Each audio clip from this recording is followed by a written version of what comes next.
The rain hammered on the windows of the old house, as if trying to get inside to fill the emptiness that had settled there after the death of Michael's father. The room smelled of dampness, old books, and something subtly bitter. Perhaps it was the smell of a dying life that had not yet had time to fade. Michael stood at the window, watching the drops roll down the glass, leaving thin, winding paths behind them. His dark hair stuck to his forehead. He had just returned from the cemetery, where he had spent the last hours watching his father's coffin being lowered into the cold earth. The ground, soaked in rain, seemed hungry, as if it had been waiting for this moment for a long time. He was 32, but that day he felt both older and younger than his age. Older because the weight of loss pressed on my shoulders like an unbearable stone. Younger because without his father, he suddenly felt like a lost child, deprived of his last support. His mother died a long time ago, when Michael was only 5. She died giving birth to her younger brother, who could not be saved. Her father rarely spoke about her, but in those rare moments when he did mention her name, Elizabeth, a tremble appeared in his voice, and his eyes became glassy. Now they were both gone, and Michael was left alone in this huge, cold world. There was a will on the table in the living room, a thick envelope made of thick paper, sealed with red wax with an imprint of the family coat of arms, 2 crossed keys against the background of a shield. Michael was in no hurry to open it.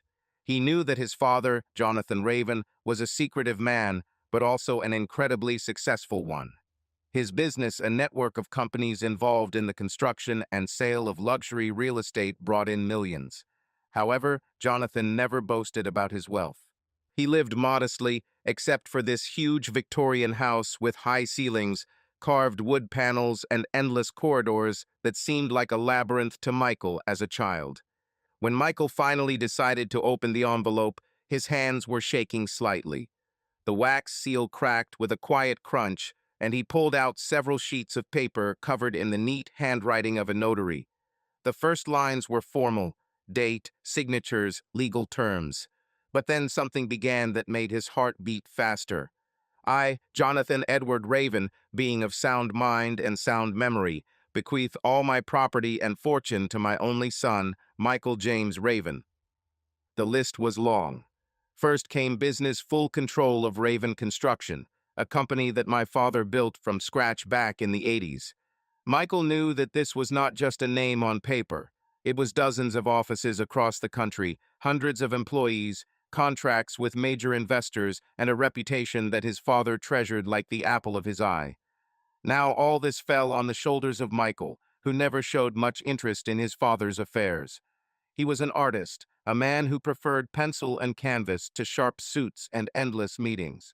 But there was no choice. His father made it clear that he wanted to see him as his successor. Further, the will mentioned a house, the same one in which Michael was now standing. A mansion on the outskirts of the city, surrounded by dense forest, overlooking a lake that, on clear days, reflected the sky like a giant mirror. The house was old, but well kept.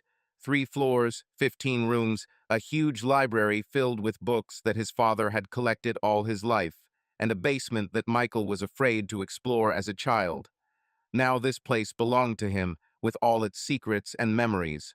The next point was the dacha, a cozy 2-story cottage in the mountains, where he and his father went every summer while Michael was a teenager. There was a wooden dock by the river where his father taught him to fish, and a fireplace where they warmed themselves on cold evenings, telling each other stories. Michael had not been there for 10 years, but in his memory the dacha remained a corner of peace, where time seemed to stand still. The will continued. 3 more houses, one in the city center, a modern penthouse with panoramic windows, the second on the coast, overlooking the ocean, and the third somewhere in Europe, in a small village that Michael had never even heard of. His father had never mentioned these places, and now they seemed to Michael like mysteries that he had to solve. But the most shocking thing was the last point: bank account. The amount specified in the will forced Michael to reread it 3 times to make sure that he was not blind from rain or fatigue. 9 digits. 9. More than $100 million lay in an account that now only he had access to. It was not just money, it was an entire empire that his father left him as an inheritance. Michael put the papers down and ran his hand over his face, trying to comprehend the scale of what had just fallen on him. He stood up and walked around the room. The floorboards creaked under his steps, and outside the window the wind howled as if mourning Jonathan's departure. Michael walked over to the fireplace, where the coals from the night before were still smoldering, and glanced at the photograph in the silver frame. It was him, and his father Michael was about 12 years old. He was holding a fishing rod in his hands and smiling, and Jonathan stood next to him, putting his hand on his shoulder. It was one of the few memories when my father seemed truly happy. After the death of his mother, he changed. He became silent, withdrawn, as if part of his soul left with her. Looking back now, Michael knew his father had been preparing him for this moment. All those conversations about responsibility, about how everything we build must have meaning, these were not just words. Jonathan knew his time was limited. He died of lung cancer, which was found too late. He spent the last months in the hospital, refusing visitors, even Michael. "I don't want you to see me weak," he said in their last phone conversation. And now he left, leaving Michael not only with wealth, but also with questions that had no answers. Michael returned to the table and picked up the will again. He felt a lump growing in his chest, a mixture of anger, pain, and confusion. Why didn't his father tell him about all this earlier? Why didn't you prepare it? And what to do now with this huge empire that has fallen on him out of the blue? He was an artist, not a businessman. He knew how to draw sunsets and people's faces, not sign contracts and manage people. The rain outside the window intensified, and the room became darker. Michael lit the old lamp on the table, and its warm light dissipated the darkness a little. He sat down in his father's chair, massive, upholstered in dark leather, with armrests polished by his hands over the years. Closing his eyes, Michael tried to imagine what his father would say if he were here. "You are stronger than you think, son," a familiar hoarse voice sounded in his head. But at that moment, Michael didn't feel strong. He felt lonely. Somewhere in the house, a clock struck midnight. 12 booming blows echoed through the empty corridors, reminding us that time cannot be stopped. They will lay before him like a map of uncharted territory. This was not just a list of assets. It was a new life that his father left him. And now Michael had to decide what to do with her. A week has passed since Michael buried his father. The days passed slowly, as if time had decided to give him a break to comprehend the changes that had befallen him along with the will. He still hadn't gotten through the paperwork, called Raven Construction's office, or even opened the bank account the paperwork mentioned. Instead, he wandered around the huge house, sorting through his father's old things and trying to figure out how to move on with his life. The silence pressed on him, broken only by the sound of rain on the roof and the occasional rumble of thunder in the distance. But in this silence, a new sound appeared, a ringing knock on the door. At first, Michael thought it was his imagination. He was sitting in the library, leafing through one of his father's volumes on the history of architecture, when he heard it again. The knocking was persistent, but not sharp, rather friendly, as if someone did not want to scare him. Michael put the book down, got up from his chair, and headed towards the front door, straightening his disheveled shirt, which he had not changed since yesterday. Standing in the doorway was Evelyn, the neighbor who lived across the street. The warm, sweet smell of freshly baked dough emanated from the basket. "Michael, darling, I brought you a pie," she said, smiling so warmly that even the cold wind blowing across the porch seemed not so harsh. "Apple with cinnamon. You love cinnamon, don't you? Your father always praised my recipe." Michael nodded, although he wasn't sure if he had ever mentioned cinnamon. Evelyn visited them during her father's life infrequently, but regularly. She brought either pies or cookies or a pot of homemade soup, especially in recent months, when Jonathan no longer got out of bed. Her concern was unobtrusive but sincere, and Michael appreciated it, although he rarely told her about it directly. "Thank you, Evelyn. Come in." He stepped aside, letting her inside. She walked in, shaking the rain from her coat, and placed the basket on the table in the hallway. Then she looked around, as if checking to see if anything had changed in the house since her last visit. "How are you, Michael?" she asked, taking off her gloves. "You look tired." You don't sit locked up all day, do you? Almost, he admitted, smiling slightly. There is a lot to do, but little strength. You need to eat more and be in the fresh air. By the way, how is Rex? I saw him running around the yard in the morning, just as smart as ever. Rex was their dog, a huge shaggy dog, a cross between a Labrador and something else equally large. His father started it about 8 years ago, when Michael was already living separately, but every time he returned home, he could not help but become attached to this restless beast. Rex was part of the family, and Evelyn often looked after him when her father and Michael were away. She loved dogs, and Rex seemed to reciprocate her feelings, wagging his tail every time she showed up at the gate with another bowl of treats. Rex is fine, Michael replied. He's just bored, probably. I don't go out with him as often as my father. Well, if anything happens, call me, Evelyn winked. I'll be happy to take him for a walk. He's such a handsome guy. It's a pity if he stays locked up like you. They walked into the kitchen, where Michael put the kettle on the stove. Evelyn insisted on cutting the pie right away, and soon the aroma of apples and cinnamon wafted through the room. She chatted about the weather, how her roses were holding up in this endless rain, and that a new yarn store had opened in town, where she bought wool for her next scarf. Michael listened to her with half an ear, but her voice had a calming effect, like white noise, dispelling dark thoughts. This went on for several days. Evelyn began to come in more often, sometimes with a plate of ginger biscuits, sometimes with a jar of homemade jam. She didn't ask about the will, the business, or how Michael was coping with the loss, but her presence was like an anchor, preventing him from completely drowning alone. Rex also enjoyed her visits. He rushed around the yard, chasing the old tennis ball that Evelyn brought especially for him. And then, on one of those gray March days, everything changed.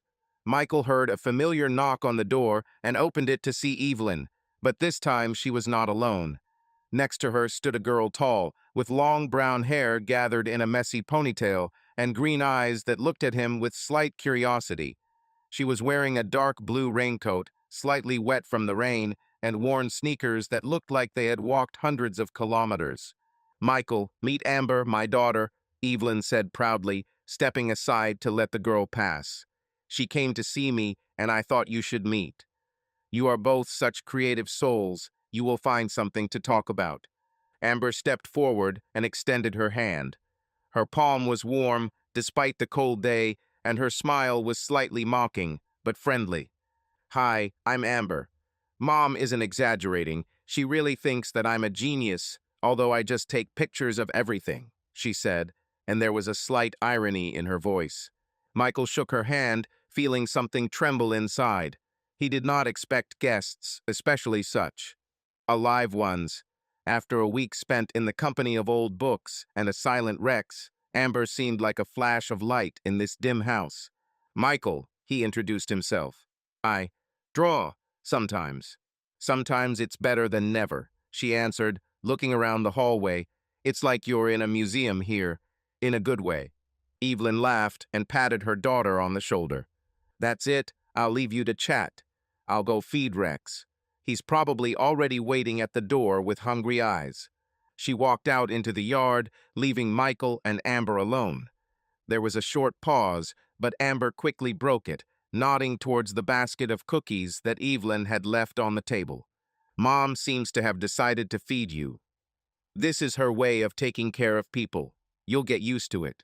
I'm already getting used to it, Michael smiled, feeling for the first time in a week that his smile was not forced. Would you like some tea or coffee? I don't have a very wide choice here, but I'll find something. Tea will be fine, Amber replied, taking off her cloak and hanging it on a hook by the door. Are you really an artist? Mom mentioned that you create something, but she always exaggerates when she praises people. Michael shrugged, pouring water into the kettle. I draw when I'm in the mood. He hasn't been around lately, but maybe he'll come back. Amber nodded as if she understood more than he said. She walked into the living room, looking around at the tall shelves of books and the old paintings on the walls. Her movements were light, almost dancing, as if she was used to feeling free anywhere. It's beautiful here, she said, running her finger along the spine of one of the books. It's a little gloomy, but it has its own charm. Like in old movies. This is my father's house, Michael explained, putting the cups on the table. Now, probably mine. I'm not used to this idea yet. Amber looked at him more closely, but said nothing. Instead, she walked over to the window where Rex was chasing Evelyn, trying to take the ball from her. The rain subsided, leaving behind only a light drizzle, and the room became a little brighter. You know, she began, without taking her eyes off the glass, my mother told me about your father. She said he was a good man, and that you look like him. Michael froze, not knowing what to answer. He wasn't used to talking about himself or his past with strangers, but there was something about Amber that made him want to be open. Maybe her directness, or the way she looked at the world with interest, but without judgment. I don't know if I'm like him, he finally said. He left me too much for me to understand. Amber turned to him, genuine warmth flashing in her eyes. You have time to figure it out, she said simply. And if anything happens, I can help. I'm good at dealing with chaos. Michael smiled, and this time the smile was real. The kettle whistled, filling the kitchen with a cozy sound, and outside the window Rex barked loudly, greeting Evelyn. A lamp was burning in the living room, casting soft shadows on the walls, and the tea he had brewed for Amber was cooling on the table. She sat cross-legged in a chair, leafing through one of her father's old books, a collection of essays on art that Jonathan loved to reread. Her fingers carefully turned the pages, and her green eyes ran over the lines with slight interest. Michael watched her, sitting opposite, and tried to understand why her presence seemed so natural in this house, which until recently had been just a cold shell of the past for him. Evelyn returned from the yard, wiping her hands on her apron. Rex, happy with the walk, lay down by the fireplace, lazily wagging his tail. Well, said Evelyn, clapping her hands, I guess I'll go home. It's already late, and I still need to water the roses while the ground is damp. Amber, are you with me, or are you staying to chat with Michael? Amber closed the book and stretched like a cat after sleep. I'll chat a little more, if Michael doesn't mind, she replied, giving him a quick glance.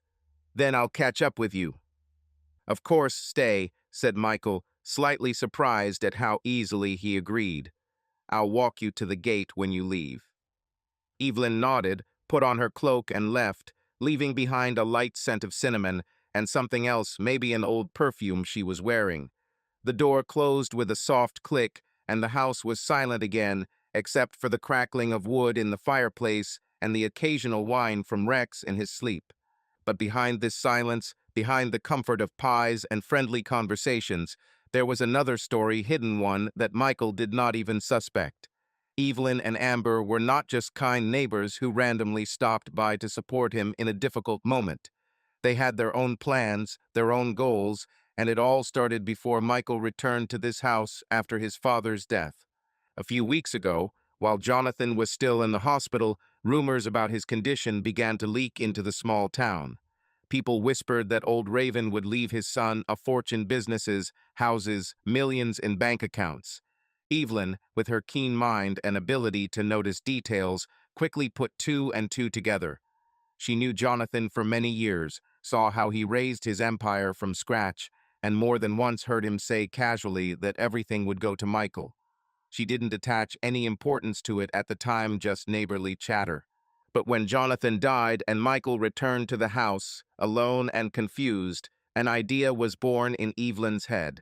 She sat in her kitchen in a small house across the road and laid out cards not for fortune-telling, but for calculation. Her life has never been easy. Her husband left her in her youth, leaving her with little Amber in her arms, and since then she has been doing odd jobs, either sewing or selling baked goods at the local market. Amber grew up and went to study photography in another city, but it didn't bring her much money. They were both tired of the eternal lack, of the old furniture creaking under their feet, and of the fact that every new day was similar to the previous one. And now, 2 steps away from them, lived a man who had just inherited a fortune, and Evelyn decided that this was their chance.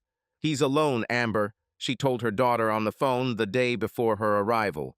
Lonely, lost, with a lot of money that he doesn't even know what to do with. We can help him, and at the same time for yourself." Amber laughed at first, thinking her mother was joking. But Evelyn's voice was serious, firm as ever. "Are you serious?" Amber asked, sitting in her small apartment in the city, surrounded by cameras and stacks of undeveloped films. "You want me to come and—" "What?" "Charmed him? But I love Luke, and we want to get married." "I didn't charm you, but first I made friends," Evelyn corrected. "He is an artist. You are a photographer. You have common interests. You are young, smart, and beautiful, and I will be there to make everything look natural. He is rich, and we can become part of this wealth. Do you think he can cope with such an empire on his own? He needs someone nearby. And about Luke, I think he's smart and will understand everything. He loves you."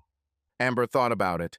She was not greedy, but her mother's idea did not seem completely wild to her. Her own life had stalled. There were few orders for photography, rent debts were growing, and dreams of a big exhibition remained just dreams.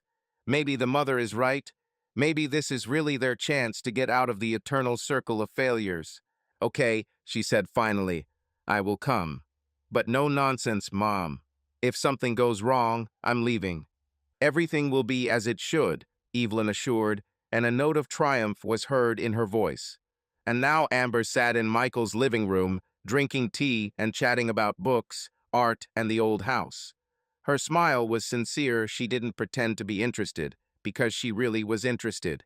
Michael seemed to her not just a rich heir, but a man with depth, with a story that she wanted to know.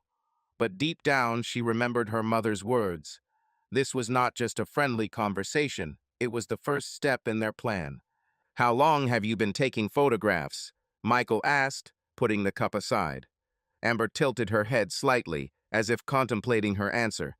"Since childhood, probably. My mom gave me an old Polaroid when I was about 10. Since then, I haven't been able to stop." "And you? When did you start drawing?" "It's too early," he replied. "My father always said that I have my mother's hands. She painted while she was alive." Amber nodded, and her gaze softened. She liked listening to him not only because of the plan, but also because there was something real in his voice that she had not heard in her environment for a long time. But then she pulled herself together. She shouldn't get too carried away. She and her mother are here not for the sake of friendship, but for the sake of the future. It was getting dark outside, and the fog was getting thicker. Rex raised his head as if sensing something, but immediately fell asleep again. Amber finished her tea and stood up. "I guess I'll go. Mom is probably already waiting. Thanks for the tea, Michael. It was great to chat." "Come again," he said, and his words sounded sincere. "And tell Evelyn thanks for the pies. They're really delicious." Amber smiled, put on her cloak, and walked out into the night. When she crossed the road and entered her mother's house, Evelyn was waiting for her in the kitchen with a cup of herbal tea in her hands. "Well, how?" she asked, narrowing her eyes. "Okay," Amber answered, kicking off her sneakers. "He's nice, not what I expected." "That's good," Evelyn said, taking a sip. "The closer you get to him, the easier it will be to arrange everything. He's trusting, I see. The main thing is to take your time." Amber looked at her mother, feeling a slight pang of conscience. She liked Michael, not as part of the plan, but as a person. But she pushed those thoughts away. He and his mother had a goal, and it was too late to retreat. A month has passed since Amber first crossed the threshold of Michael's house. During this time, her visits became part of his daily routine, like morning coffee or the bark of Rex greeting the dawn. She came with a camera on her shoulder, with new stories about her filming, or simply with a smile that dispersed the shadows in his soul. Evelyn also came by, with cakes, cookies, or just to chat, but now her presence was in the background, and Amber was the center of Michael's attention. It all started unobtrusively. Amber knew how to be close, without overstepping boundaries, but at the same time filling the space. One day, she suggested taking a walk with Rex to the lake that lay behind the house. The day was clear, rare for March, and the sun reflected on the water, turning it into a golden mirror. They walked along the shore, Rex rushed ahead, chasing ducks, and Amber talked about her latest photo shoot, an abandoned mill, where she photographed the play of light and shadows. You know, she said, stopping and looking at the lake, you could draw this. You have a talent for seeing beauty where others don't. Michael looked at her, surprised by her words. He had not picked up a pencil for a long time, but her faith in him, so simple and sincere, awakened something inside. That evening, he took out an old sketchbook and began to draw first the lake, then Rex, and then, almost unconsciously, her profile, with a slight smile and a strand of hair falling across her face. Amber noticed this the next time she came in. She was leafing through his album while he was preparing tea and suddenly froze. "Is it me?" she asked, looking up at him. There was no coquetry in her voice, only surprise and something else warm, almost tender. Michael was embarrassed, feeling the blood rush to his cheeks. "Yes, just a sketch." "You're an inspiration," he admitted, and it was true. She smiled, not the mocking smile with which she first appeared, but soft, almost intimate. Something has changed since that day. Amber became closer not only physically, but also emotionally. She started touching his arm as she laughed at his jokes, held her gaze a little longer than necessary, and said things that made his heart race. One evening, when the rain was again pattering on the roof, she stayed late. They sat by the fireplace, Rex dozed at their feet, and her photographs lay on the table, black and white photographs of the forest, the city, people. Michael looked at them, amazed by her talent, and she told how she caught every shot. "You're amazing," he said quietly, almost involuntarily. "I haven't met anyone who sees the world this way." Amber turned to him, and there was a twinkle in her eyes. She leaned closer, her hair brushed his shoulder, and her voice became lower, softer. "And you see me, Michael," she answered, "and I like it." At that moment, he could not stand it. He leaned over and kissed her at first carefully, as if afraid to scare her away, but she responded with such passion that all doubts melted away. Her lips were warm, with a slight taste of mint tea, and there was something more than just attraction in this kiss. For Michael, this was the moment when the world, which had shrunk to emptiness after the death of his father, suddenly expanded again. From that evening, their meetings moved to a new level. Amber seduced him not only with her beauty, but also with her intelligence, attention, and ability to listen. She asked about his childhood, about his mother, about how he felt when he painted. She shared her dreams about an exhibition in a big city, about travel, about a life full of freedom. And Michael, without noticing it, began to see in her not just a girl, but his muse, his queen. She became everything to him, a light in the darkness, meaning in the chaos that his father left behind. They started dating officially. Amber moved in with her mother for a while, but spent most of her days with Michael. They walked through the forest, went to the dacha, where he showed her the old pier, and even started working together. He drew, and she took photographs. Evelyn watched this with a smile, sometimes winking at her daughter when Michael wasn't looking. Their plan went like clockwork. Amber won his trust, his heart, and now he couldn't imagine life without her. One day, 3 months after their first kiss, Michael made up his mind. It was on the coast, in one of the houses he had inherited. They came there for the weekend, a huge mansion overlooking the ocean, with white walls and endless windows. In the evening, they were sitting on the terrace, listening to the sound of the waves, and Michael suddenly stood up, took her hand, and dropped to one knee. "Amber," he said, looking into her eyes, "you changed my life. I don't know what I would do without you. You are my world, my queen. Marry me." A ring flashed in his hand, a simple one with a small emerald matching the color of her eyes. He chose it a week ago, secretly from her, in a jewelry store in the city.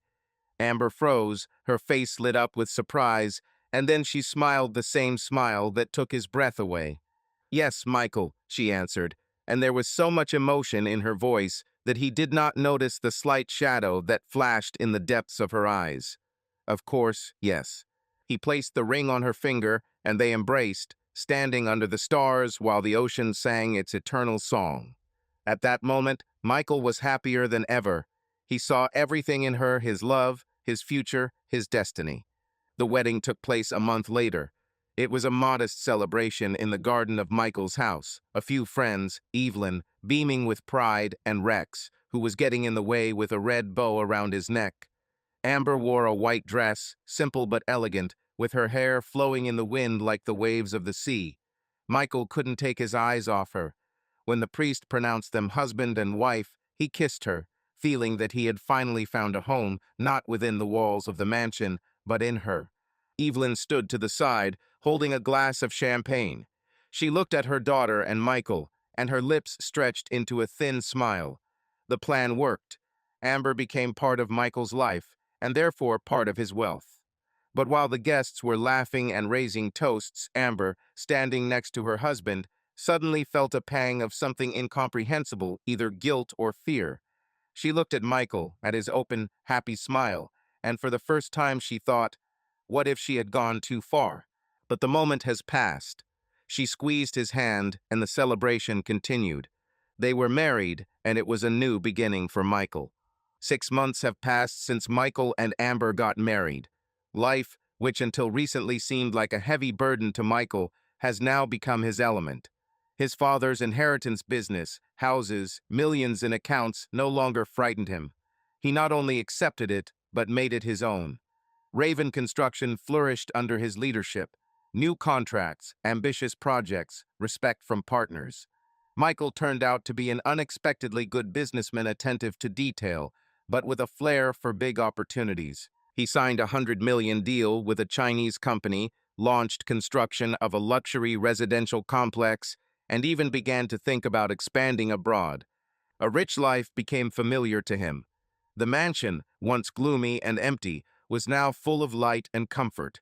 Amber decorated it with her photographs, black and white landscapes, portraits of random passers-by, pictures of Rex sleeping by the fireplace. They went to a dacha in the mountains, where Michael was repairing an old pier and Amber was filming sunsets. The house on the coast became their favorite place to relax, the sound of the waves, the salty wind, endless evenings on the terrace. Michael bought a new SUV, shiny and powerful, and for Amber he ordered the latest model camera that she had been dreaming of. Rex also did not stand aside. They built an enclosure for him in the yard, although he still preferred to sleep on the carpet in the living room. Amber was there, his support and inspiration. She went with him to business dinners, charming everyone with her smile and wit.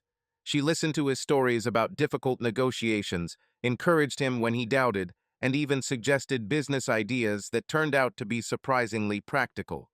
Michael trusted her completely. He showed her reports, shared plans, even opened the safe in the library where his father's will was kept. For him, she was not just a wife, but the queen of his world, and he did not notice how tightly she entered his life. But behind this idol, there was another story, hidden one about which Michael had no idea. Evelyn, Amber's mother, did not sit idly by. Her visits with pies and jam continued, but now a new sparkle appeared in her eyes, cold, calculating. She saw how Michael turned into a successful tycoon, how his wealth grew every day, and she knew that this was her and Amber's chance not just to live better, but to become part of something huge. But for this, we needed a plan as reliable as a steel trap. One evening, when Michael was in town for a meeting with investors, Evelyn called Amber over. Amber walked in, shaking the rain from her coat, and glanced at the documents. "What is this, Mom?" she asked, sitting down at the table and taking the cup of herbal tea that Evelyn had already poured for her. Evelyn wiped her hands on her apron and sat down opposite. Her face was serious, almost stern, and her voice was quiet, so that even the walls could not hear. "This is a marriage contract," she said, pushing the papers toward her daughter. "I talked to a lawyer, an old acquaintance. He put everything together just right. If it comes to divorce, and the reason is Michael's infidelity, you will receive 70% of his property. Company, mansion, houses, bills, everything." Amber froze, holding the cup in her hands. She looked at her mother, then at the papers, and her brows furrowed. 70%? She asked again. "Mom, are you serious? Michael doesn't even look at others. He loves me." Evelyn leaned closer, her eyes narrowed. "Loves today, Amber, and tomorrow. He is rich, young, and successful. Such men do not sit still. Money and power change people. I've seen this 100 times. Do you think he will always look at you like he does now? It's insurance, honey. Our ticket to the future. And besides, maybe you don't need him to cheat on you. We can just arrange it. Amber put down her cup and took the contract. She skimmed the text legal terms, percentages, conditions. Everything looked cold, calculating like a robbery plan. And how do you propose to do this? She finally asked, her voice quieter than usual. He won't sign it just like that. Evelyn smiled a thin, sly smile that made her look like a fox. He shouldn't know what's inside, she said. We will do it quietly. You just slip it to him when he's busy or tired. He won't even look. Amber leaned back in her chair, crossing her arms. Her green eyes looked at her mother with a mixture of distrust and curiosity. What if he notices? She asked. He's not stupid, Mom. He'll figure it out. He won't notice if you do everything right, Evelyn snapped. You're his wife, Amber.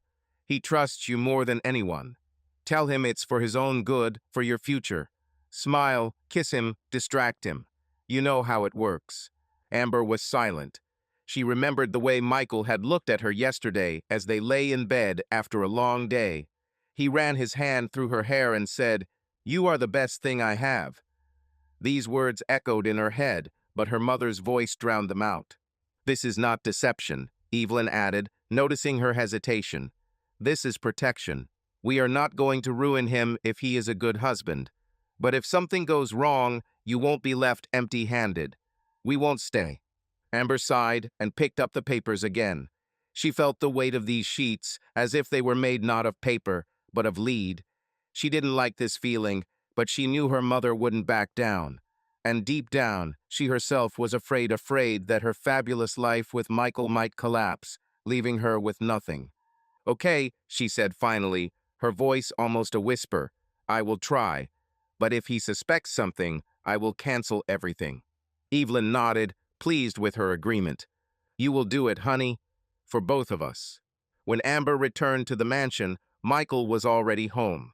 He sat in his office, sorting out papers, and smiled when he saw her at the door.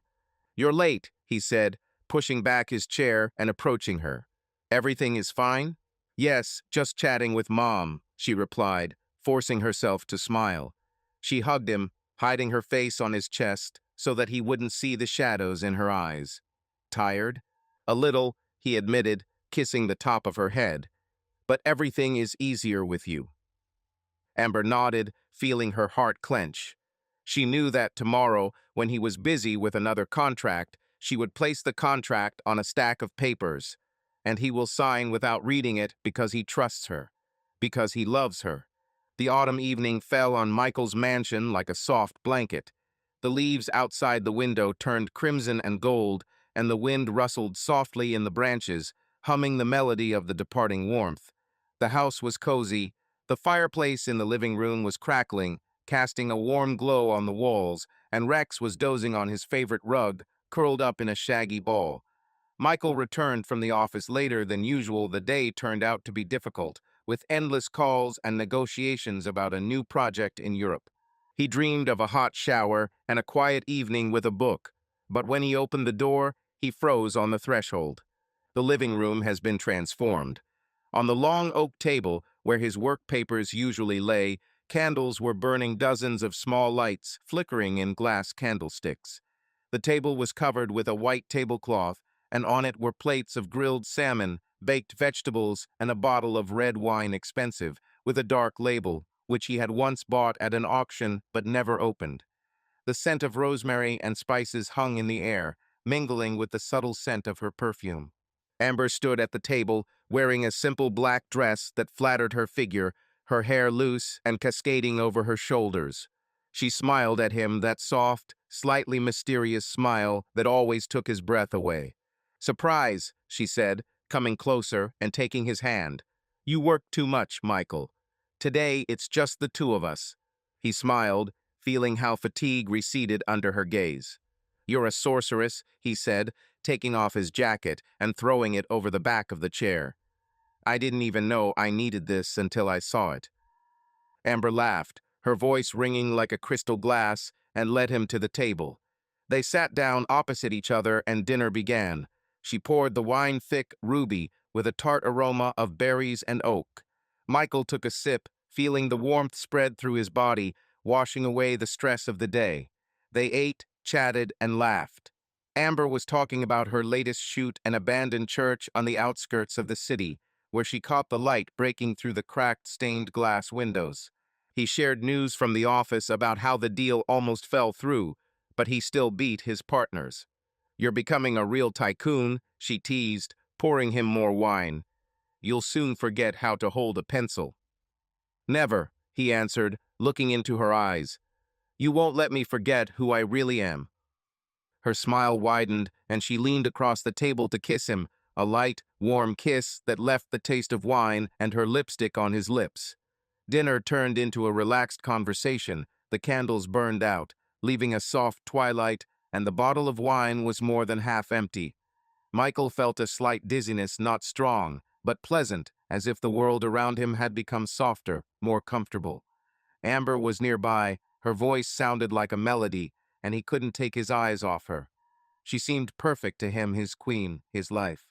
And so, when dinner came to an end, Amber stood up, cleared away the plates, and returned with a small stack of papers.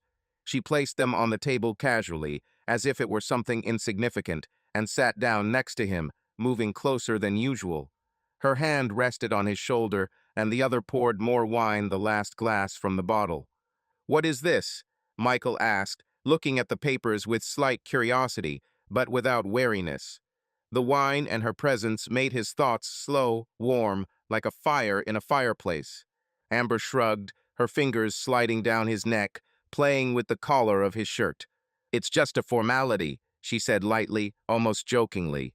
"Marriage contract. Nowadays everyone does it, you know. For banks, the tax office, so that everything is in order. Nothing serious." Michael nodded without understanding. The word contract sounded like a distant noise, not important, not urgent. He trusted her like no one else. She was his wife, his world. Why the questions? He took the glass and took another sip, feeling her hand gently massaging his shoulders, loosening the last knots of tension. "Sign here," she said, moving the top sheet towards him and extending her pen. Her voice was soft, almost hypnotic. "It's quick, and we can forget about it." He took the pen, his gaze slid over the paper, but the letters blurred not from the wine, but from the fact that he did not want to read it. It was Amber, his Amber.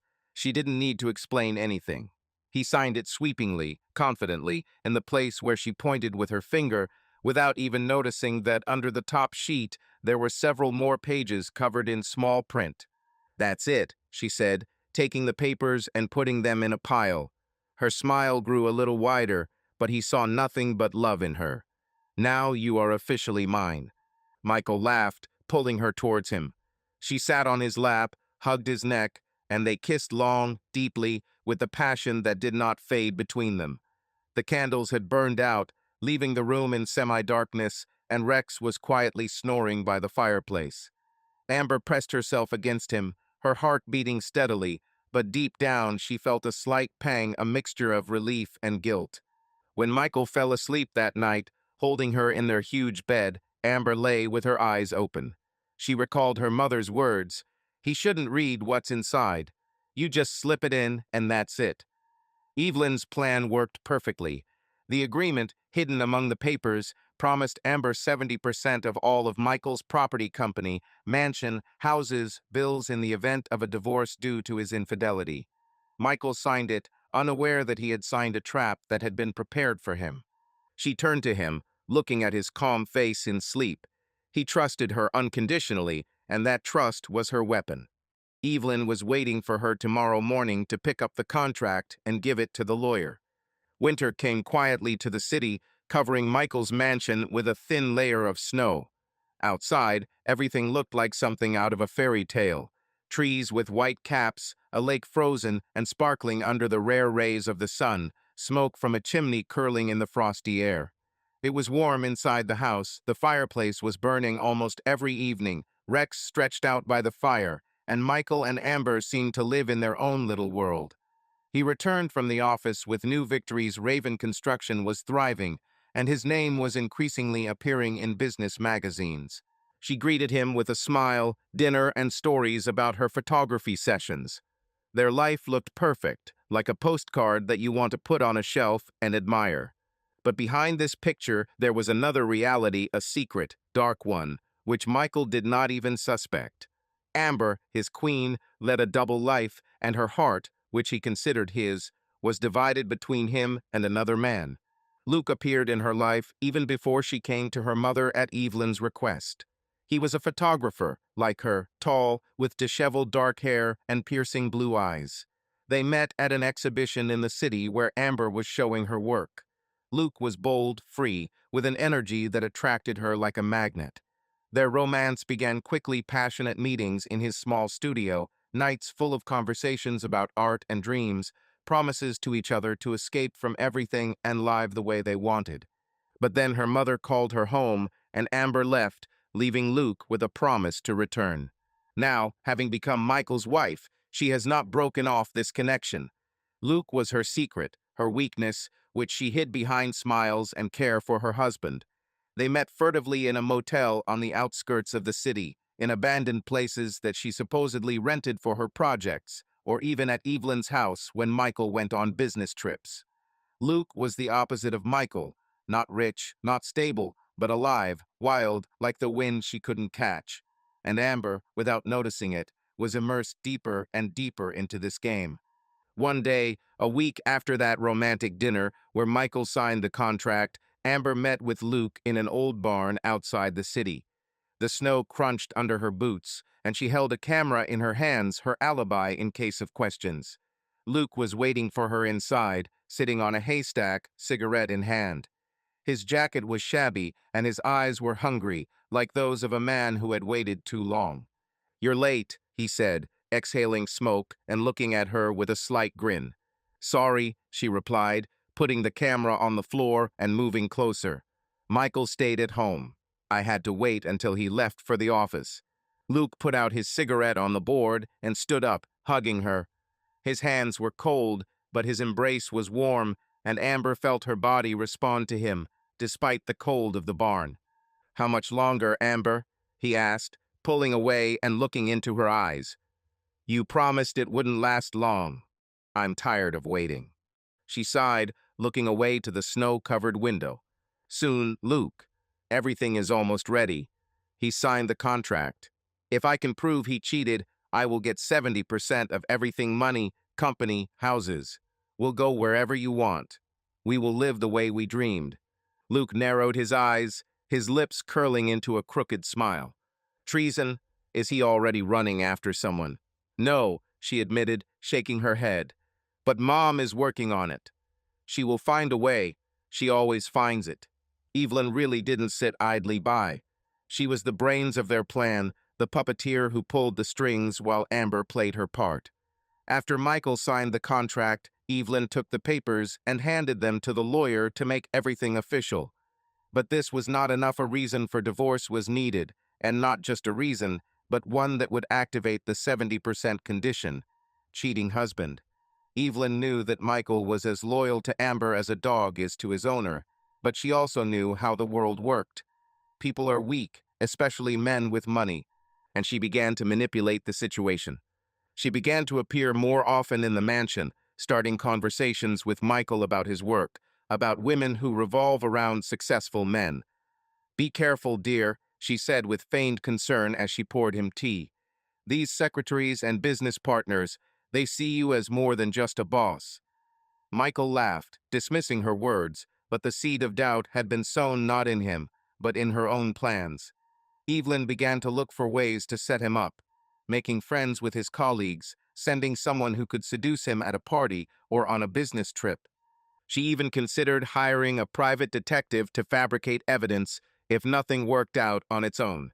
Meanwhile, Amber continued to balance between two worlds.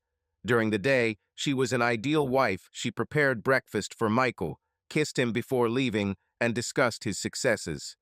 At night, when he fell asleep, she wrote messages to Luke, promising him a future full of freedom and money. Her conscience sometimes woke up, especially in those moments when Michael looked at her with that open, almost childish love. But she drove these thoughts away, repeating to herself the words of her mother. This is for our sake, for a better life. That evening in the barn, Luke pulled her close to him again, his lips finding her neck, and she closed her eyes, giving in to the moment. I believe you, Amber, he whispered, his voice hoarse with desire. But don't make me wait too long. I'm not one to divide. You won't have to, she answered, hugging him tighter. It will all be over soon. When she returned home, Michael was already there. He sat in his office, sorting out papers, and smiled when he saw her at the door. Where were you? He asked, leaning back in his chair. I was filming the sunset at the old barn, she lied, walking up and kissing his forehead. She's just frozen. Come here, I'll warm you up, he said, opening his arms. She sat on his lap, feeling the warmth of his body, and for a moment she wanted to tell him everything about Luke, about the treaty, about the plan. But she remained silent, burying her face in his shoulder. Evelyn, meanwhile, was sitting at home, leafing through her notebook. Her fingers stopped on the number of an old acquaintance, a person who could arrange the necessary accident. She smiled as she dialed the number. The plan was moving forward, and she had no intention of stopping. Michael was sitting in the living room, leafing through reports, when the doorbell rang.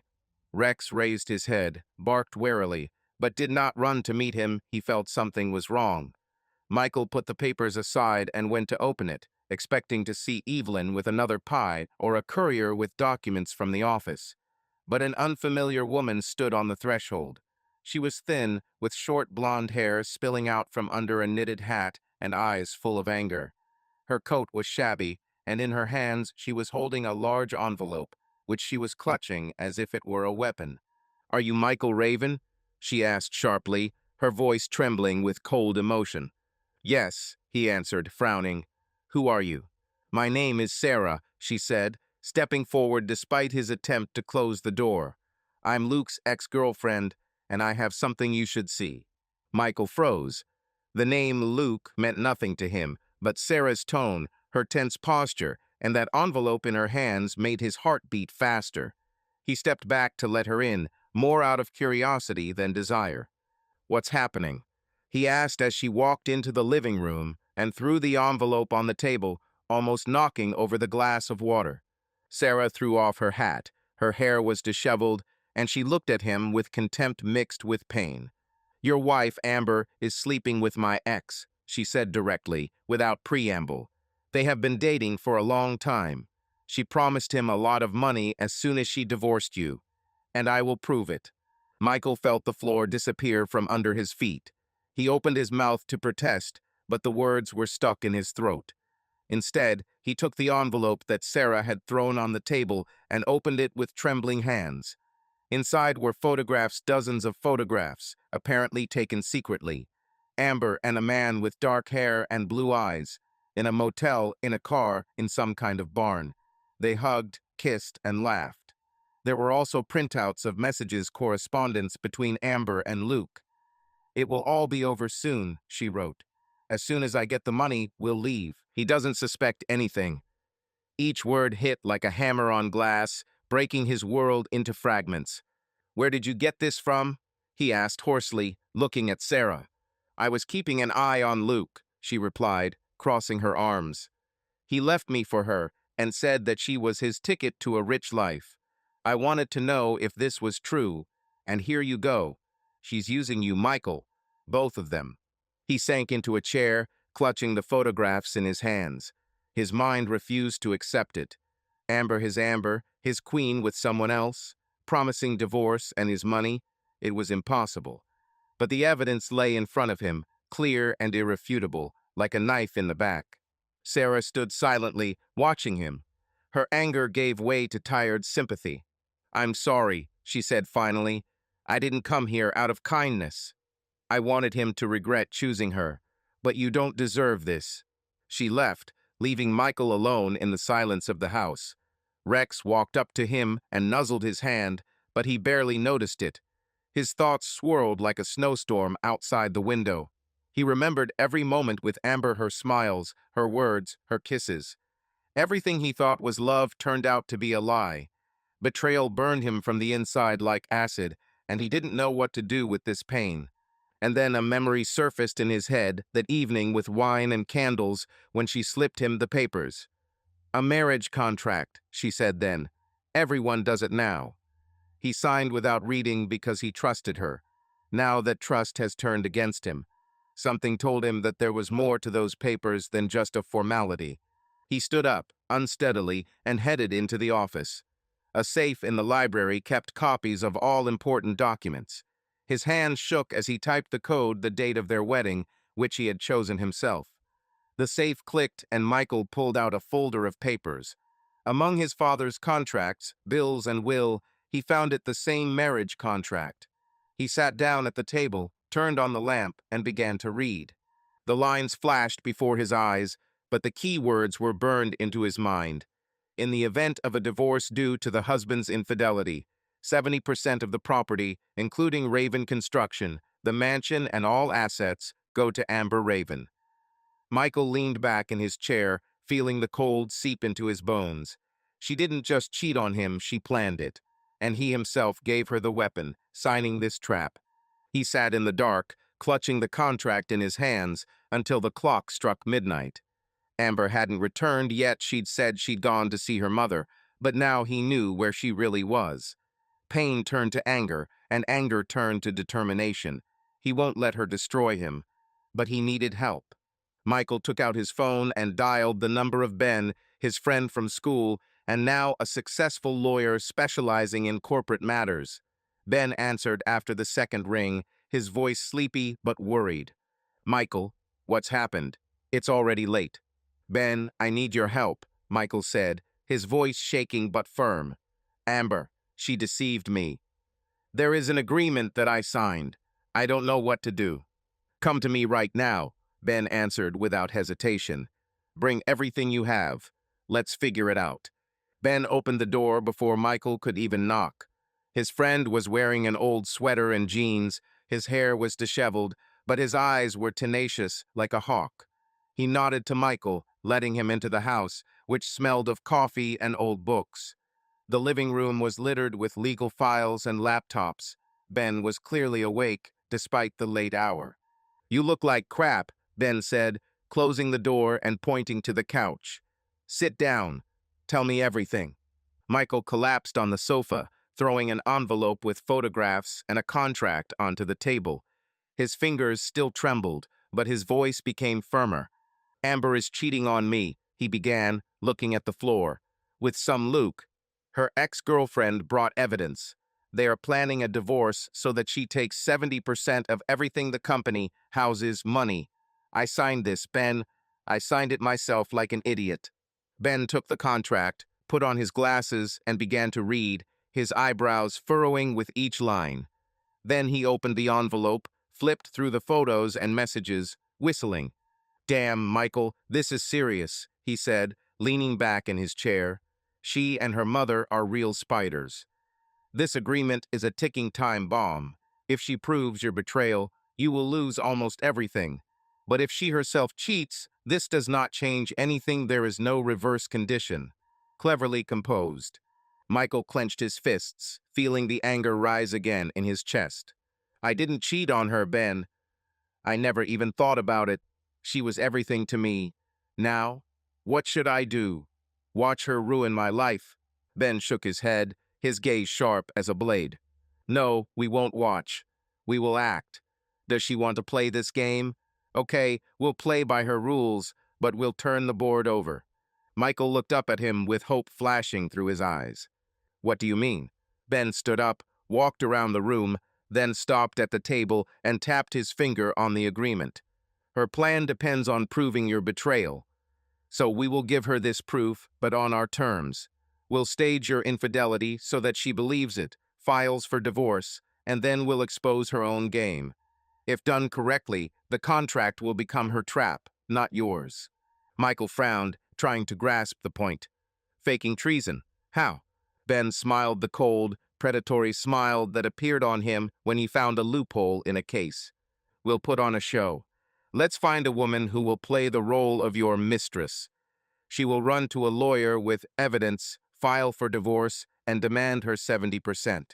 And then we will lay out the cards her romance with Luke, photographs, messages. The court will see that she herself was unfaithful, and this will undermine her position. The contract may be invalidated if we prove that she misled you by slipping it under the guise of a formality. Michael listened, feeling a plan begin to form in his head. It was risky, but it made sense. He nodded, rubbing his temples. Who will play this role? And how can I make Amber believe it? I have a friend, Ben said, sitting back down. Kate. She is an actress, works in the theater, but works part-time for me in business when I need to act out something. She's reliable and knows how to keep her mouth shut. Michael thought about it. He didn't like pretending, playing these games, but there was no other choice. Amber had betrayed him, and he wasn't going to give her his life without a fight. Okay, he said finally, let's do this. How do we start? Ben pulled out his phone and started dialing a number. We'll meet Kate tomorrow. Michael watched Ben talk to Kate, arranging a meeting. His heart still ached, but now there was purpose in the pain. He's not just a victim, he's a player, and he was going to win. When he returned home, Amber was already there. She sat in the living room, leafing through a magazine, and smiled at him as if nothing had happened. You're late, she said, getting up and approaching him. Everything is fine. Yes, he answered, forcing himself to smile. Just business at the office. She hugged him, and he felt her warmth, her smell, everything that used to be home for him. Now it was a mask, and he knew what was hidden under it. He hugged her back, but a cold fire was already burning in his eyes. The next day, he met Ben and Kate at a cafe on the outskirts of town. Kate turned out to be a short brunette with sharp eyes and a slight smile. She shook his hand and said, "Don't worry, Michael. I'll do everything clean." She will believe it. They discussed the details. 2 weeks passed in a blur, but each day was a step in a chess game that Michael and Ben played with cold precision. Outside, winter had frozen the city, but inside Michael's mansion, passions were seething, hidden behind smiles and routine. Amber had no idea that her own plan was collapsing as she continued to play her role as the ideal wife, cooking breakfast, kissing him goodbye, going off to take pictures of landscapes. Michael knew where she was really going, and that knowledge fueled his determination. Ben wasted no time. While Michael kept up the facade, his friend rummaged in the shadows, collecting dirt on Amber. He hired a private detective, a silent guy named Tony, who knew how to remain invisible. Tony followed Amber, recording her every encounter with Luke. The photos piled up, them in a motel, hugging outside a car, kissing in an abandoned barn. There were also call recordings, snippets of conversations where Amber promised Luke quick riches and a life without worries. Ben filed it all away like a hunter collecting trophies, preparing for the final blow. Meanwhile, Michael began his part of the plan. Kate, the actress hired by Ben, turned out to be a master of her craft. Michael decided to stage the final act at his home, where Amber would not be able to ignore the betrayal. He warned Kate in advance, and Ben arranged for Tony to be nearby, recording Amber's reaction. The plan was simple. Amber should catch them together, cause a scandal, and believe that she caught him red-handed. That evening, Amber said that she was going to her mother, but Michael knew that she would return earlier. Evelyn, under any pretext, sent her home to keep an eye on him. He arranged everything perfectly. Dim lights in the living room, a bottle of wine on the table, quiet music from the speakers. Kate arrived in a dark dress, with her hair down, and they sat on the sofa, pretending to be passionate about each other. Rex, suspecting nothing, dozed by the fireplace. When the door slammed, Michael tensed, but didn't show it. Amber walked into the living room, her steps slowing and her face pale in shock. She saw them, Michael and a woman, half naked. She was not at a loss and took out her phone and started taking pictures. The scene was clear and Amber exploded. "What the hell is this?" she screamed, throwing her bag on the floor. Her voice trembled with rage, but there was a spark of triumph in her eyes. "Are you serious, Michael? At our house?" Kate stood up, feigning embarrassment, and muttered something like, "Oh, I better go." Michael stood up, feigning a guilty look.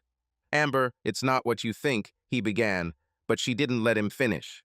"Not what I think," she interrupted, stepping closer. "I see that you are here with some woman of easy virtue. Did you think I wouldn't find out?"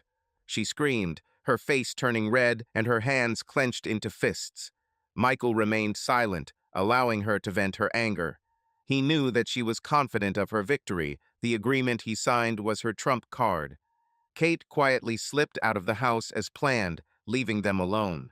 "We're done, Michael," Amber said, her voice as cold as the winter wind. "I'm filing for divorce. You yourself destroyed everything." She turned around, grabbed her bag, and left, slamming the door so hard the windows shook. Michael stood in the middle of the living room, feeling the silence envelop him. Rex raised his head, barked in surprise, but immediately fell asleep again. Everything went according to plan. The next day, Amber, confident of her victory, went to see a lawyer. Evelyn was with her, beaming with pride. They filed for divorce, citing Michael's infidelity. She demanded 70% of his fortune, as stated in the agreement, and already imagined how she would split the money with Luke, how she would move away from this city with him. Evelyn patted her on the shoulder, whispering, "You did great, honey. We did it." Amber nodded, but deep down she felt a slight pang, a memory of how Michael had looked at her before, when he was still in love. She shrugged it off. Victory was more important. Meanwhile, Michael met with Ben in his office. Ben laid out a folder on the table with incriminating evidence on Amber photographs, recordings, testimony from Sarah, Luke's ex-girlfriend. "She filed for divorce," Michael said, his voice level, but inside he felt a mixture of relief and pain. "Everything is as you said." Ben smiled, his eyes sparkling with anticipation. "Great. She thinks she's won, but we've only just begun. Now it's our turn. Get ready, Michael. We will blow her plan to pieces." Michael nodded, looking out the window at the snowy city. He lost his wife, the love he considered true, but he will not lose himself. The game continued, and now he was one step ahead. The courtroom was cold and sterile, despite the warm March day outside. The sun broke through the high glass, casting long shadows on the wooden benches, but a tense silence reigned in the room, broken only by the rustling of papers and occasional coughs. Michael sat at the table next to Ben, his face calm, but inside he could feel the blood pounding in his temples. Across the aisle, Amber sat with Evelyn and their lawyer, a polished man in an expensive suit who smiled confidently, as if victory was already in his pocket. Amber looked put together, with her hair pulled back into a neat bun and a dark suit that showed off her determination. Next to her, Evelyn nervously fiddled with her purse, but her eyes sparkled with anticipation. The divorce hearing began a week ago after Amber filed a lawsuit accusing Michael of cheating. Her lawyer confidently referred to the prenuptial agreement, demanding 70% of Michael's fortune, the Raven Construction Company, the mansion, houses, bills. Amber beamed with confidence, thinking that she had caught him in a trap that she had set herself. She already saw herself with Luke, living in luxury on his money while he was left with nothing. But Michael and Ben were waiting for this day. They took their time showing their cards, allowing Amber and her lawyer to lay out everything they had. Ben sat with a slight smile, leafing through the folder in front of him, and Michael was silent, looking straight ahead. He felt the pain of betrayal, but now it was seasoned with cold rage and a desire for justice. The judge, an elderly woman with a stern face and sharp eyes, tapped her gavel to call for order. "Defendant's side, your word," she said, looking at Ben. Ben stood up, straightened his tie, and walked towards the center of the room, holding a thick folder in his hands. "Your Honor," he began, his voice level but powerful, "my side does not dispute the fact of the existence of a marriage contract signed by Mr. Raven. However, we contend that this agreement was signed under false pretenses and that the plaintiff, Miss Amber Raven, was in breach of her marital covenant, rendering her claim void. We have evidence." The hall froze. Amber's lawyer frowned, and she glanced quickly at her mother. Evelyn pursed her lips, but remained motionless. Ben opened the folder and began laying out documents on the table in front of the judge. First, he continued, here are photographs and videos taken by a private detective recently. They show Miss Raven in an intimate relationship with one Luke Harrison. These meetings took place regularly in motels, abandoned buildings, and even at the home of her mother, Mrs. Evelyn, while my client was at work. He handed the judge a stack of photographs. Amber and Luke in an embrace, kissing in a car, entering a motel arm in arm. The video footage Tony had taken was attached to the flash drive, clear footage of Amber's voice clearly saying, "Soon it will all be ours, Luke." The hall began to buzz, and Amber turned pale, her hands clenched on the armrests of the chair. Secondly, Ben continued, without giving her time to come to her senses, here is the correspondence between Mrs. Raven and Mr. Harrison, as well as with her mother, Evelyn. In these messages, she discusses the divorce plan, mentioning how she and Luke will split my client's money after the agreement goes into effect. She writes, and I quote, "He doesn't suspect anything, Mom. As soon as I prove his betrayal, 70% is ours." Ben placed the printouts of the messages in front of the judge, highlighting the key lines with a highlighter. Evelyn stood up, her face red with anger. "This is a lie," she shouted. "They faked it." The judge slammed her gavel for silence and looked at Evelyn with a cold warning. "Sit down, madam. Continue, Mr. Lawyer."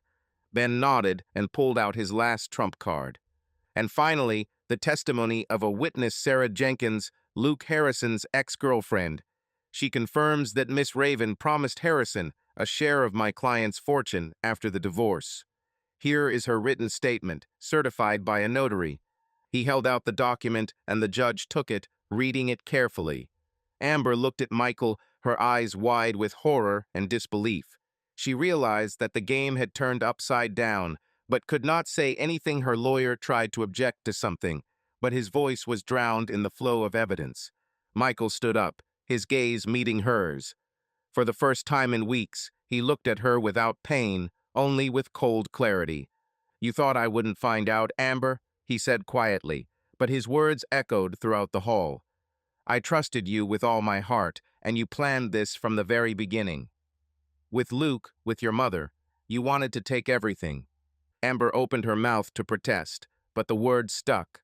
Evelyn grabbed her hand, whispering something furious, but it was too late. The judge raised her hand, interrupting the noise. "I've seen enough," she said, her voice like steel. "The evidence presented by the defendant convincingly demonstrates that Miss Raven herself was in breach of the covenant of marriage and acted with intent to mislead Mr. Raven in signing the contract. According to the law, this calls into question the legality of this document.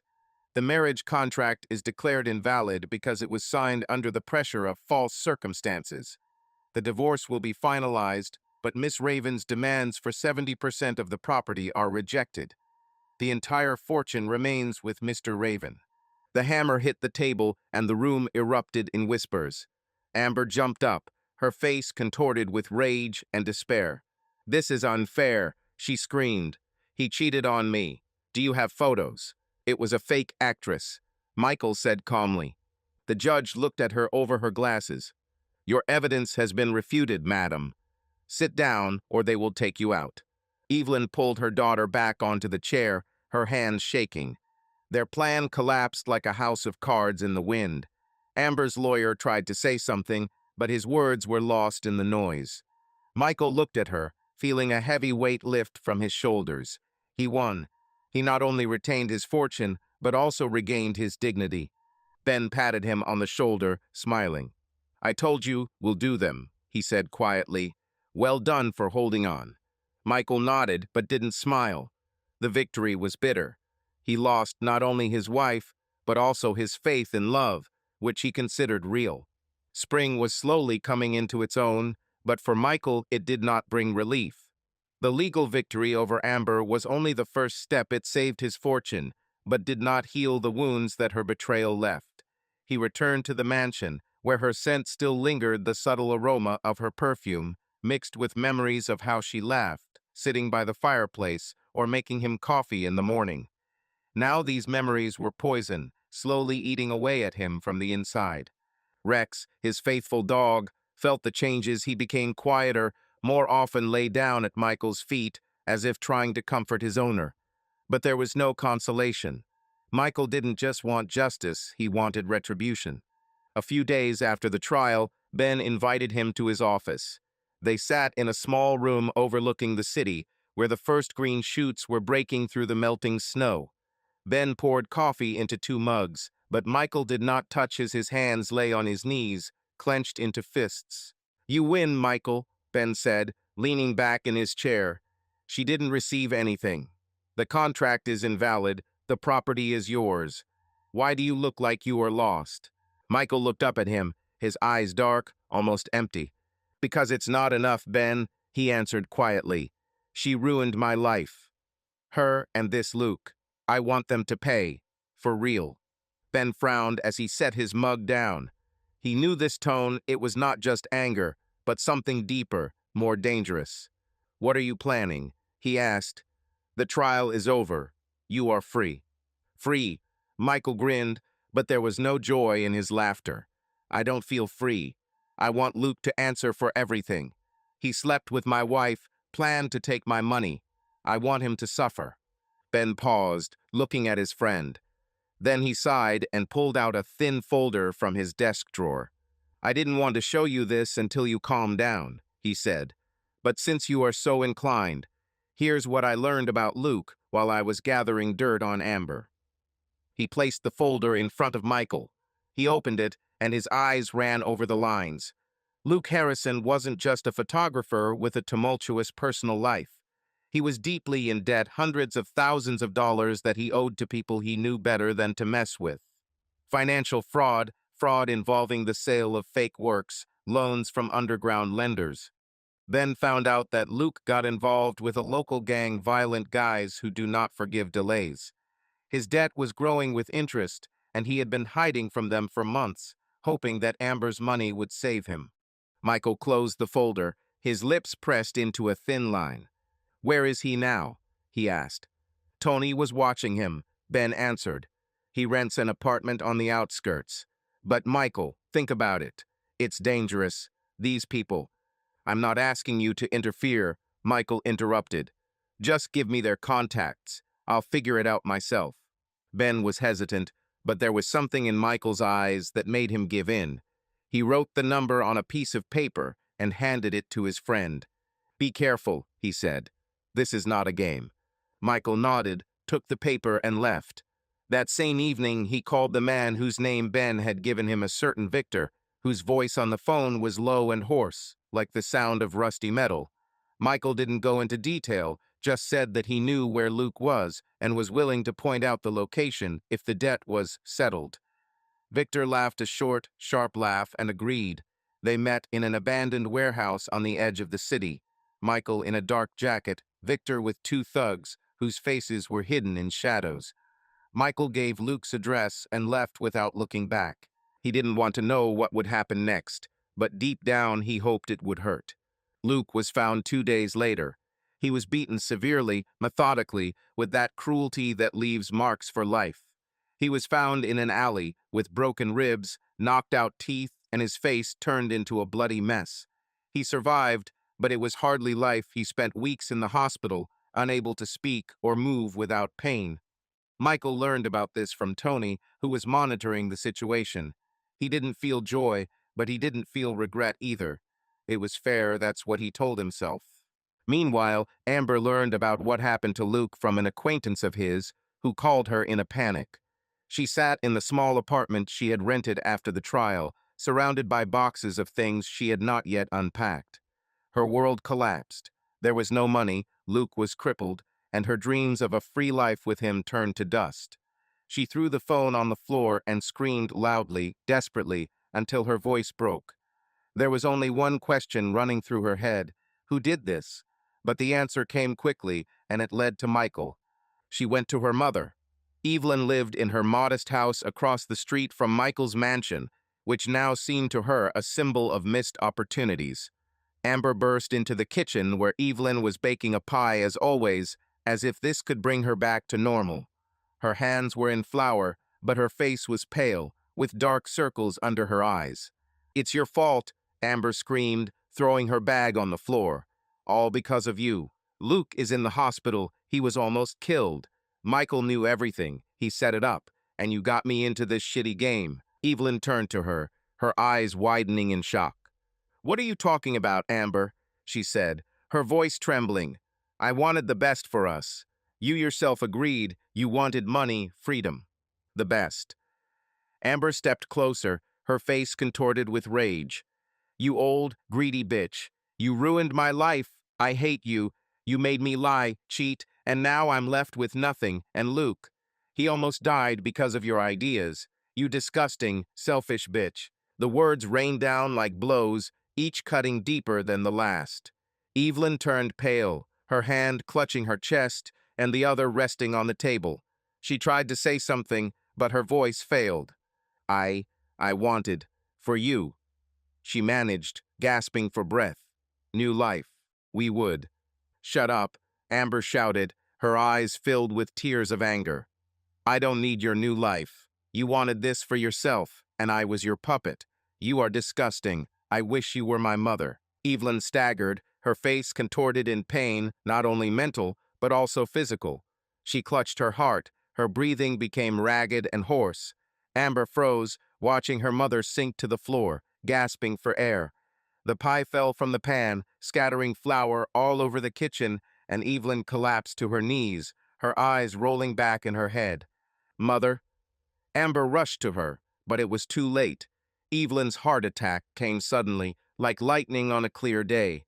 She died right there on the floor of her kitchen, surrounded by flour and the pieces of their shattered dream. Amber screamed, hugging her, but her body was already cold. She sat there for hours until a neighbor called an ambulance. Amber didn't cry, the tears dried up, leaving only emptiness. She blamed her mother, but now that Evelyn was gone, that hatred turned against her.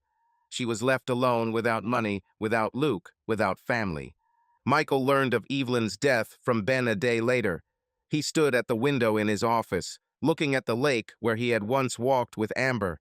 Rex lay at his feet, whining softly. Ben said that Amber left town, leaving everything behind, not even taking her things from the apartment. Luke survived, but his life was broken. He will never return to the way it was. Michael did not feel triumphant. He took revenge, but it did not give him peace. He looked at the empty house, at his empire, and realized that he was left alone. Spring was blooming outside the window, but inside it was winter, cold, endless. He won the war, but lost himself. Spring slowly spread across the city like paint on wet paper, but for Amber it was only a background to her inner emptiness. Her mother's death left a gaping hole in her, not so much from grief, but from the realization that everything she had lived for in recent months had collapsed. Evelyn died before her eyes, her last words drowned in a wheeze, and Amber was left with the echo of her own insults, which she threw in her mother's face. She did not cry at the funeral. She stood at the grave, watching the coffin being lowered into the ground, and neighbors whispered around her, casting sidelong glances at her. Her life had fallen apart. There was no money. The house across the street from Michael's mansion was sold to cover Evelyn's debts, and Luke, her last hope, lay in the hospital, crippled because of her. Amber left town immediately after the funeral, renting a cheap motel room on the outskirts of a neighboring town. Her things fit into one suitcase: a couple of dresses, a camera, several old films. She didn't know where to go, what to do. Her hands shook as she tried to make tea in a cracked mug, and the bathroom mirror reflected a face she barely recognized. Pale, with dark circles under her eyes, with a blank look. She has lost everything: Michael's love, his wealth, her mother, and now, perhaps, Luke. But he was the only one who still connected her with the past, and she decided to find him. Luke left the hospital a week after he was found in the alley. His body was broken, his ribs were set crookedly, his jaw ached with every word, and his face was covered with scars that turned his once daring beauty into a rough mask. He returned to his old apartment, a cramped studio with peeling paint and a damp smell. There was no money. The creditors retreated, having received theirs through his pain, but he knew that this was not the end. He blamed Amber. Her plan, her promises, her lies had led him to this. Amber knocked on his door on a cloudy day when the sky was as gray as her thoughts. She stood on the threshold in an old raincoat, with her hair wet from the light rain. Her heart beat unevenly. She didn't know what she expected from this meeting, but she needed to see him, to hear at least something that would give her meaning back. Luke opened the door slowly, leaning on his crutch. His blue eyes, once so vibrant, were now dull and full of anger. He looked at her, and his lips curled into a painful smile. "You?" he croaked, his voice weak but poisonous. "What do you want, Amber?" She stepped forward, her hands shaking, but she tried to control herself. "Luke, I wanted to see you," she said quietly. "Find out how you are.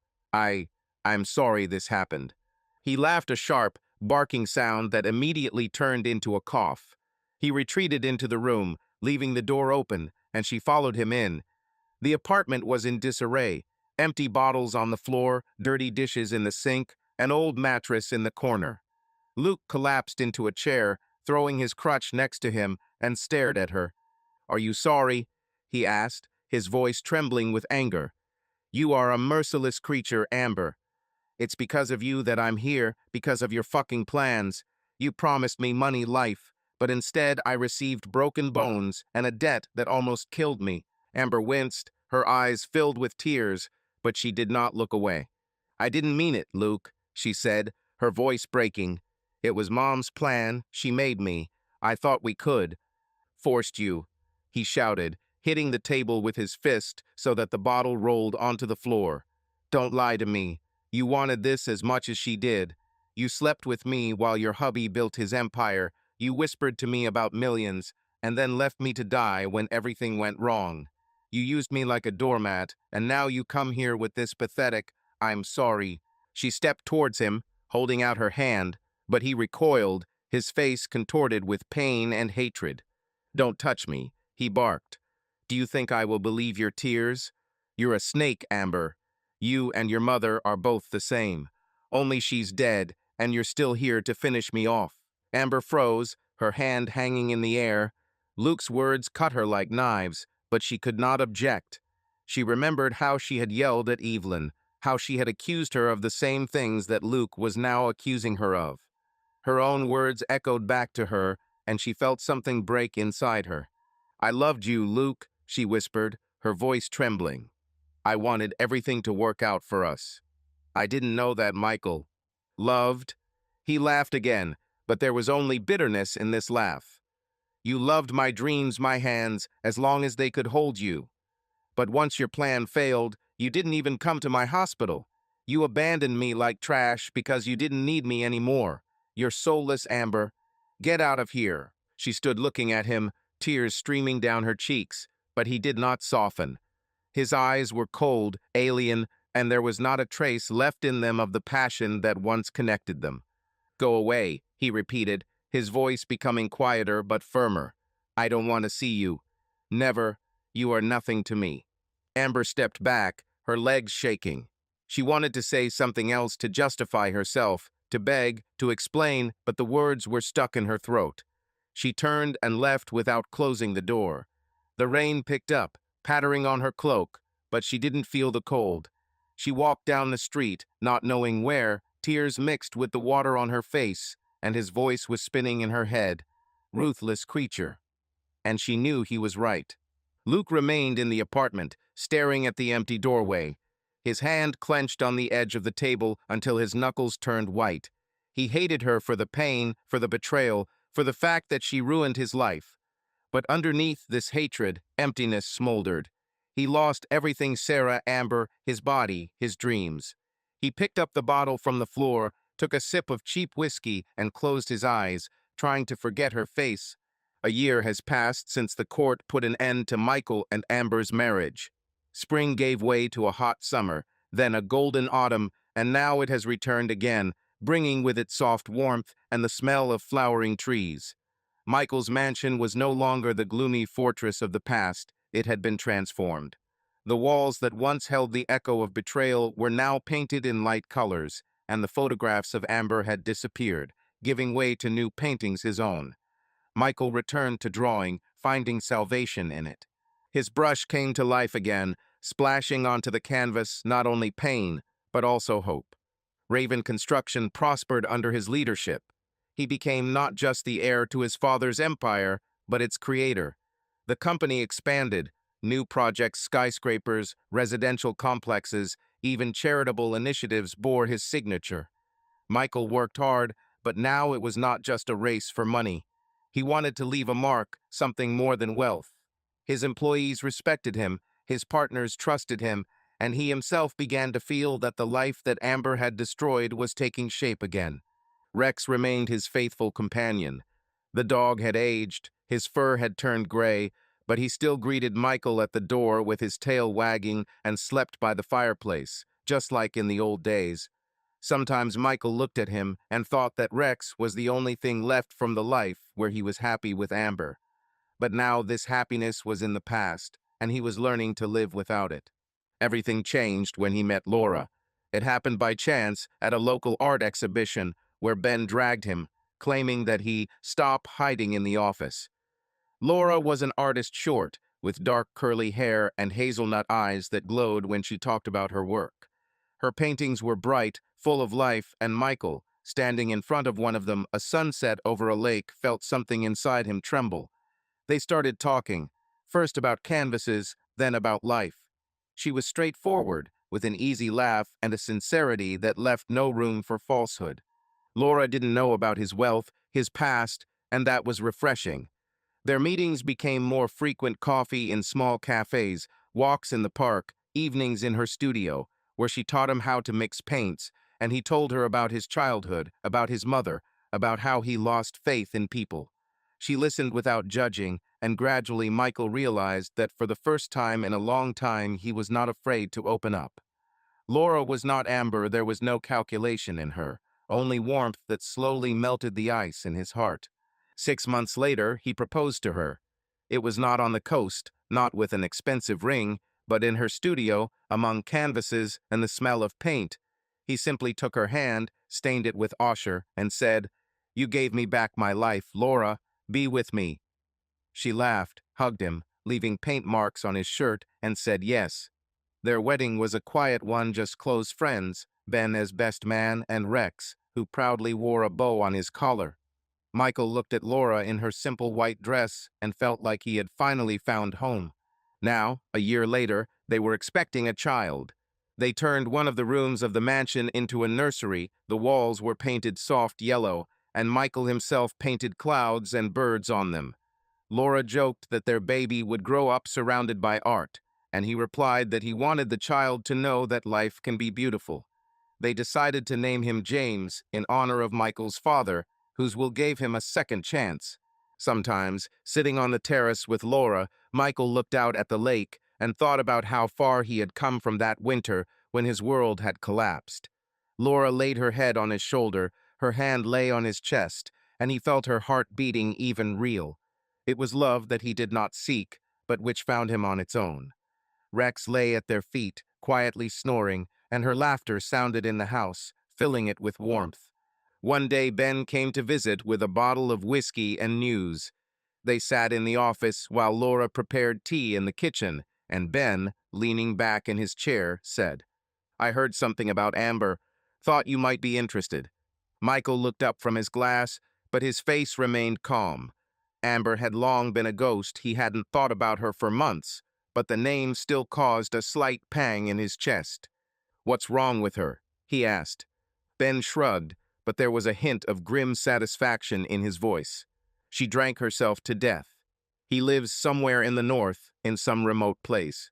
Works in a bar, but drinks more often than pours. People say she broke down after her mother died, and what happened to Luke. No one knows where he is, but they saw her thin as a shadow, with empty eyes. A pitiful sight." Michael nodded, looking out the window. He felt neither joy nor pity, only emptiness. Amber was part of his past, the woman who had nearly destroyed him, but now she was nothing. He remembered her green eyes, her smile, her lies, but these images faded, supplanted by Laura, her warmth, their future child. Let him live as he knows, he finally said. Her life is her choice. Ben nodded, raising his glass. Here's to your new life, Michael. You deserve it. They drank, and the conversation turned to other things, to business, to plans, to how Ben was going to be godfather to their son. Laura came in with a tray containing cups and her favorite gingerbread cookies and smiled at them. "What are you whispering about, boys?" she asked, sitting down next to Michael. "About how lucky I am," he answered, hugging her. She laughed, and the sound was music to his ears. Night fell over the mansion, the stars came out over the lake, and Michael stood at the nursery window, looking at the crib they had put together. Laura slept in their bedroom, Rex dozed downstairs, and he felt something new growing inside, not pain, not revenge, but hope. Amber remained somewhere there, in the shadow of her fall, drinking herself to death alone, but her fate no longer concerned him. His life was here with Laura, with their future son, with the world he had built anew. He closed the window, turned off the light, and went to his wife, leaving the past at the door. Subscribe to our channel so that your love doesn't cheat on you, and go ahead and listen to the next story, because this story is nothing compared to the next one. If you're under 18, don't even think. Click to the next one. Click to the next one. Click to the next one. Click to the next one. Click